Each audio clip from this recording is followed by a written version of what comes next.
नमस्कार साथियों, स्वागत है आपका अपने R S education circle YouTube channel पर। तो साथियों, आज की इस क्लास में हम जीके के टॉप 25 क्वेश्चंस लेकर आए हैं जो एग्जाम्स के लिए बहुत ही महत्वपूर्ण हैं।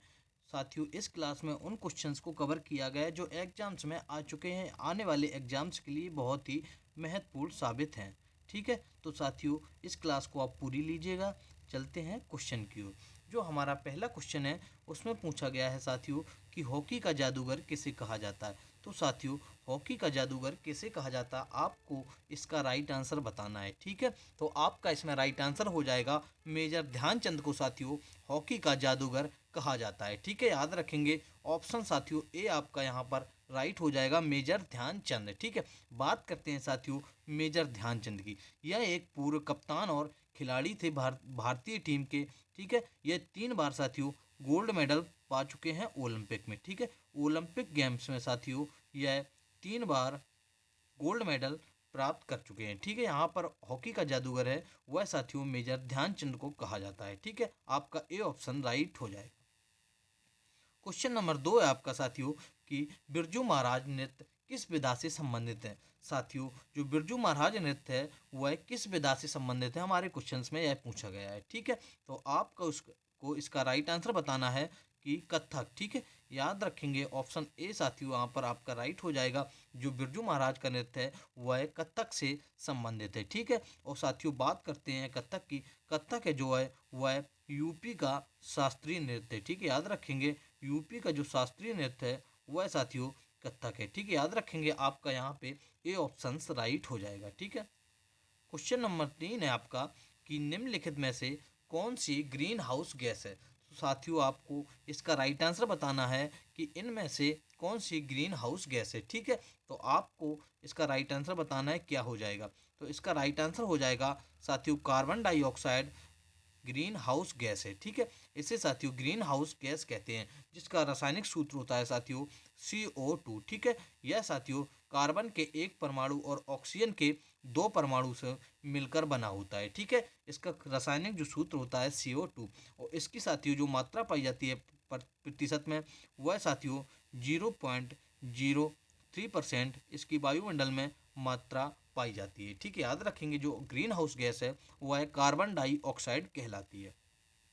क्वेश्चन नंबर 4 है आपका कि भारतीय संविधान की प्रस्तावना में जो प्रथम संविधान संशोधन किया गया था वह साथियों कब किया गया था। तो आपको इसका राइट आंसर कमेंट बॉक्स में बताना है। जो प्रथम संविधान संशोधन किया गया था भारतीय संविधान में वह कब किया गया था। ठीक है, कमेंट बॉक्स में आपको इसका राइट आंसर देना है कि कब किया गया था। ठीक है, बढ़ते हैं अगले क्वेश्चन की ओर। क्वेश्चन नंबर 5 है आपका वित्त आयोग के गठन का प्रावधान किस अनुच्छेद में किया गया है। तो साथियों आपको आंसर बताना है कि जो वित्त आयोग के गठन का प्रावधान किया गया है वह किस अनुच्छेद में किया गया है। ठीक है, तो आपका इसमें राइट आंसर हो जाएगा अनुच्छेद 280 में साथियों प्रावधान के गठन का वित्त आयोग के गठन का प्रावधान किया गया है। ठीक है, याद रखेंगे आपका यहाँ पे बी ऑप्शन राइट हो जाएगा साथियों, अनुच्छेद 280 में वित्त आयोग के गठन का प्रावधान किया गया है। ठीक है, याद रखेंगे अनुच्छेद 280। साथियों यहाँ पर एक पॉइंट्स और याद रखेंगे कि वित्त आयोग के जो गठन का अधिकार होता है वह साथियों राष्ट्रपति के पास होता है। ठीक है, याद रखेंगे किसके पास होता है, राष्ट्रपति के पास वित्त आयोग के गठन का अधिकार होता है। ठीक है, बढ़ते हैं अगले क्वेश्चन की ओर। क्वेश्चन नंबर 6 आपका साथियों कि अनाई चोटी किस राज्य में स्थित है। तो साथियों आपको बताना है जो अनाई चोटी है वह भारत के किस राज्य में स्थित है। ठीक है, तो आपका इसमें राइट आंसर हो जाएगा साथियों भारत के किस राज्य में, केरल राज्य में अनाई चोटी स्थित है। ठीक है, याद रखेंगे आपका साथियों यहाँ पर ए ऑप्शन राइट हो जाएगा, अनाई जो चोटी है वह भारत के केरल राज्य में स्थित है। बात करते हैं साथियों इसकी जो ऊंचाई है वह 2095 मीटर है। ठीक है, ये भी याद रखेंगे 2095 मीटर इसकी ऊंचाई है। ठीक है, कितनी है, 2095 मीटर ऊंचाई है अनाई चोटी की। क्वेश्चन नंबर 7 है आपका साथियों कि भारत की तटरेखा पर कितने राज्य स्थित हैं। जो साथियों राज्य तटरेखा से मिलते हैं या तटरेखा के किनारे हैं वह कितने राज्य हैं। ठीक है, तो आपका इसमें राइट आंसर हो जाएगा साथियों 9 राज्य हैं जो भारत जिन राज्यों की सीमा तटरेखा से लगती है। तो आपका यहाँ पे डी ऑप्शन साथियों राइट हो जाएगा, 9 राज्य भारत की तटरेखा से सीमा लगाते हैं। ठीक है, बात करते हैं साथियों कौन कौन से राज्य हैं।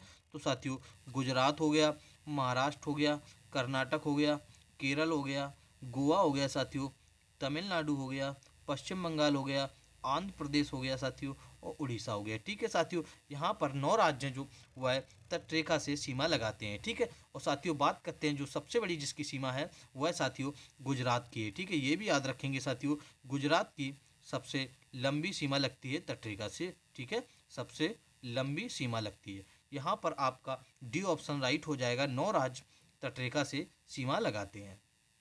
क्वेश्चन नंबर साथियों आपका 8 है कि भारत में कौन सी मिट्टी सर्वाधिक पाई जाती है। ठीक है, तो आपको उसको इसका राइट आंसर बताना है, जो भारत में मिट्टी पाई जाती है वह सर्वाधिक कौन सी पाई जाती है। तो आपका इसमें राइट आंसर हो जाएगा जलोढ़ मिट्टी साथियों, भारत में सर्वाधिक पाई जाती है। ठीक है, याद रखेंगे आपका सी ऑप्शन यहाँ पर राइट हो जाएगा, जलोढ़ मिट्टी। ठीक है, चलते हैं अगले क्वेश्चन के। साथियों ये भी याद रखेंगे कितने परसेंट पाई जाती है, यह साथियों 40% जलोढ़ मिट्टी पाई जाती है भारत में। ठीक है, चलते हैं अगले क्वेश्चन की ओर। क्वेश्चन नंबर साथियों आपका 9 है कि भारत का दूसरा सर्वाधिक जनसंख्या वाला राज्य कौन है। ठीक है, क्वेश्चन आप पहले आप अच्छे से पढ़ेंगे कि क्वेश्चन में क्या पूछ रहा है। ठीक है, जो भारत का दूसरा सर्वाधिक जनसंख्या वाला राज्य है वह साथियों कौन है। जो फर्स्ट नंबर पर आता है साथियों, जो सर्वाधिक जनसंख्या वाला पहला राज्य है वह है यूपी। ठीक है, याद रखेंगे यूपी सर्वाधिक जनसंख्या वाला राज्य है।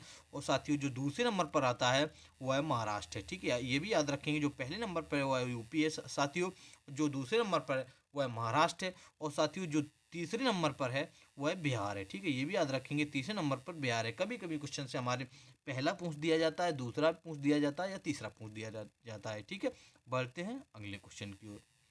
क्वेश्चन नंबर साथियों आपका 10 है कि यदि किसी गतिमान वस्तु में त्वरण परिवर्तन ना हो तो उसकी गति पर क्या प्रभाव पड़ता है। ठीक है, तो आपको इसका राइट आंसर बताना है। यदि किसी वस्तु गतिमान वस्तु में त्वरण परिवर्तित ना हो तो उसकी गति रहती है, कैसी रहती है। तो आपका इसमें राइट आंसर हो जाएगा उसकी गति एक समान रहती है। ठीक है, तो साथियों जब तक हम अगर उसका त्वरण परिवर्तित नहीं होगा तो उसकी गति एक समान रहेगी। ठीक है साथियों, बात करते हैं त्वरण की। ये शब्द आ गया त्वरण, तो इसकी बात करते हैं कि त्वरण कैसे कहते हैं।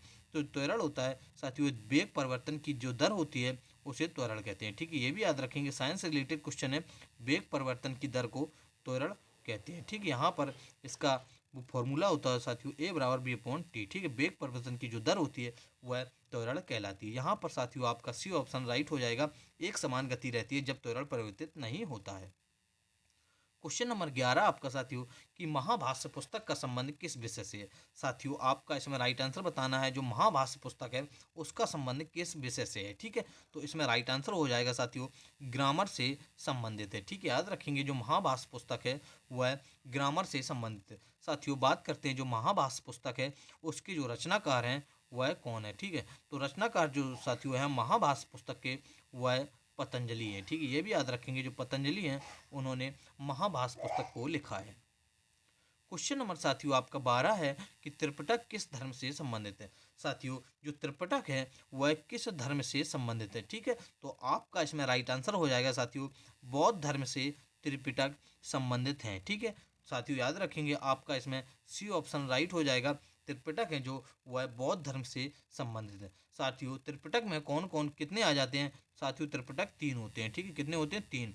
एक साथियों शुद्ध पिटक होता है, एक विनय पिटक होता है साथियों, एक अभिधम्म पिटक होता है। ठीक है, ये भी याद रखेंगे साथियों, जो त्रिपिटक होते हैं 3 होते हैं, शुद्ध पिटक, विनय पिटक और अधिधम्म पिटक। ठीक है, यहाँ पर आपका सी ऑप्शन राइट हो जाएगा, त्रिपिटक है जो वह बौद्ध धर्म से संबंधित है।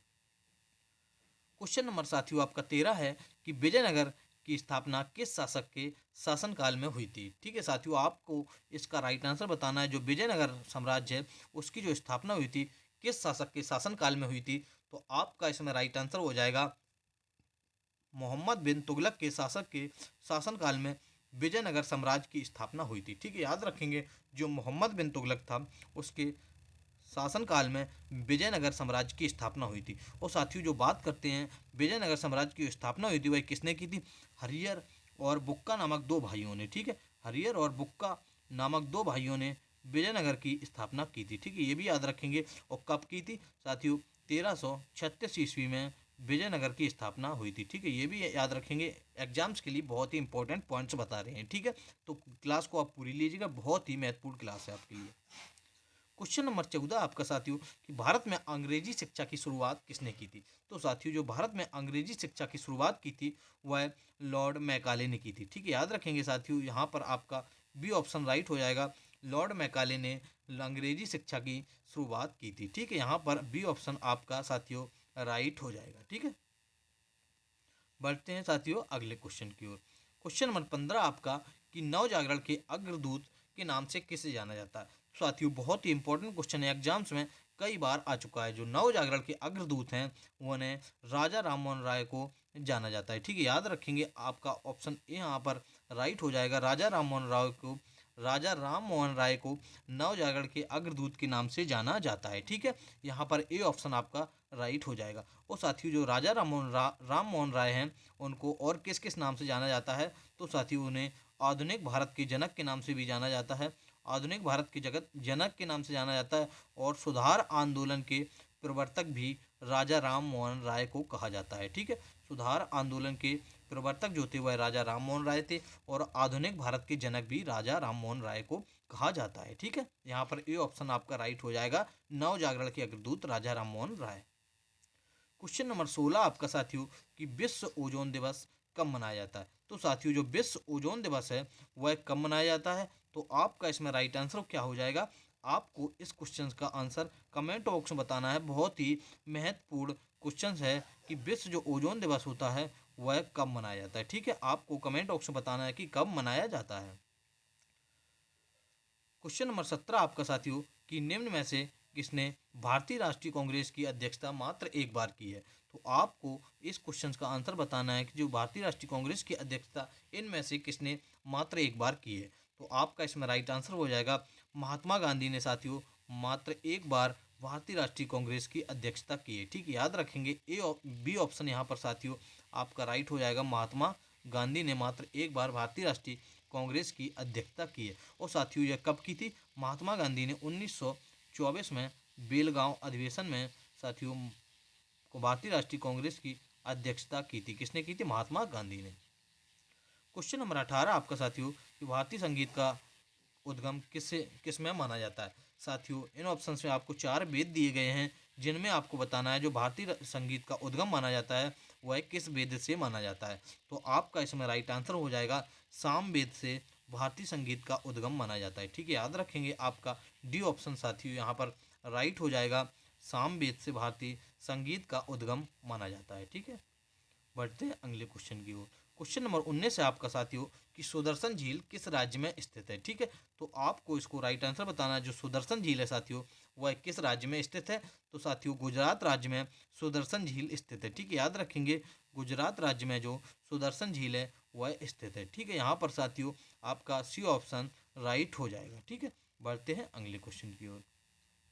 क्वेश्चन नंबर साथियों आपका 20 है कि रेबीज में संक्रमित वायरस किस में पाया जाता है। तो साथियों जो रेबीज में संक्रमित वायरस पाया जाता है वह किस में पाया जाता है। तो आपको इन 4 ऑप्शंस में बताना है। ठीक है, जो वायरस पाया जाता है साथियों रेबीज में वह लार में या थूक में पाया जाता है। ठीक है, याद रखेंगे साथियों आपका यहाँ पर सी ऑप्शन राइट हो जाएगा, लार या साथियों थूक में वायरस पाया जाता है। ठीक है, जो रेबीज में वायरस होता है वह साथियों थूक या लार में पाया जाता है। ठीक है, यहाँ पर सी ऑप्शन आपका राइट हो जाएगा, याद रखेंगे, बहुत इंपॉर्टेंट क्वेश्चन है। अगला क्वेश्चन है साथियों तराइन के द्वितीय युद्ध में पृथ्वीराज चौहान को किसने पराजित किया था। तो साथियों आपको इसका राइट आंसर बताना है। जो तराइन का सेकंड युद्ध हुआ था उसमें पृथ्वीराज चौहान को किसने पराजित किया था। ठीक है, यहाँ पर साथियों आपको राइट आंसर हो जाएगा कौन, मोहम्मद गौरी। ठीक है, याद रखेंगे साथियों मोहम्मद गौरी ने तराइन के द्वितीय युद्ध में पृथ्वीराज चौहान को पराजित किया था। साथियों बात करते हैं तराइन का द्वितीय युद्ध। तो द्वितीय युद्ध साथियों तराइन का जो हुआ था वह 1192 ईस्वी में हुआ था। ठीक है, याद रखेंगे 1192 ईस्वी में हुआ था। जो तराइन का साथियों प्रथम युद्ध हुआ था, तराइन का जो प्रथम युद्ध हुआ था वह 1191 ईस्वी में हुआ था। इस युद्ध में पृथ्वीराज चौहान ने मोहम्मद गौरी को पराजित किया था। लेकिन तराइन का जो द्वितीय युद्ध हुआ था 1992 में, उसमें मोहम्मद गौरी ने पृथ्वीराज चौहान को पराजित किया था। ठीक है, याद रखेंगे दोनों युद्धों को। क्वेश्चन नंबर साथियों 22 है कि भारतीय संविधान का अनुच्छेद 17 किससे संबंधित है। बहुत ही इंपॉर्टेंट क्वेश्चन है, एग्जाम्स में हर बार पूछा जाता है, हर किसी एग्जाम्स में क्वेश्चन पूछा जाता है कि अनुच्छेद 17 है वह किससे संबंधित है। ठीक है, तो आपका इसमें राइट आंसर हो जाएगा अस्पृश्यता का अंत अनुच्छेद 17 से संबंधित। ठीक है साथियों, अनुच्छेद 17 में अस्पृश्यता या छुआछूत का अंत है। ठीक, याद रखेंगे ऑप्शन साथियों यहाँ पर ये आपका राइट हो जाएगा।